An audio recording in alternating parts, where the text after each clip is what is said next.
खबर शामिल करते हैं इस्लामाबाद से। इसहाक डार का कहना है कि सऊदी अरब ने $2 अरब स्टेट बैंक में जमा करा दिए। तफसीलात के मुताबिक वजीर खजाना इसहाक डार ने प्रेस कॉन्फ्रेंस करते हुए कहा है कि पाकिस्तान की मईशत पहले से बेहतर है, जल्द मजीद इस्तेहकाम आएगा। सऊदी अरब ने $2 अरब स्टेट बैंक में डिपॉजिट करा दिए हैं, इससे फॉरेन एक्सचेंज रिजर्व में इजाफा होगा। वजीर आजम शहबाज शरीफ और आर्मी चीफ की तरफ से सऊदी क़यादत का शुक्रिया अदा करता हूँ।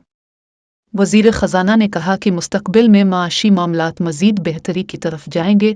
सऊदी अरब मुश्किल वक्त में पाकिस्तान के साथ खड़ा होता है, आने वाले दिनों में मजीद अच्छी डेवलपमेंट होगी।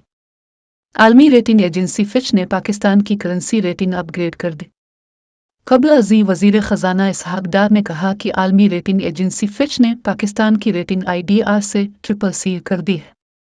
वजीर आजम शहबाज शरीफ, कौम, हुकूमती इत्तेहादी जमातों और पूरी माशी टीम को मुबारकबाद देता हूँ। उन्होंने कहा कि मौजूदा माशी बहाली की जानिब ये और मुस्बत खबर है। पाकिस्तान की रेटिंग IDR से CCC कर दी गई है।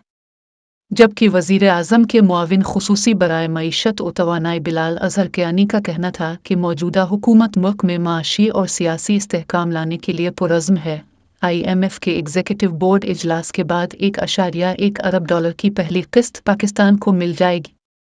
उन्होंने कहा कि सऊदी अरब, UAE, दोस्त ममालिक और दो तरफा विकसुलजहत शराकतदारों से भी पाकिस्तान की मुआवनत शुरू हो जाएगी, जिससे ज़र मुबादला के ज़खायर में मज़ीद इजाफा होगा। आने वाले महीनों में महंगाई की शरह में बतदरीज कमी आएगी। इमरान खान ने 4 साल में मुल्क की मईशत और गवर्नेंस को तबाह कर दिया।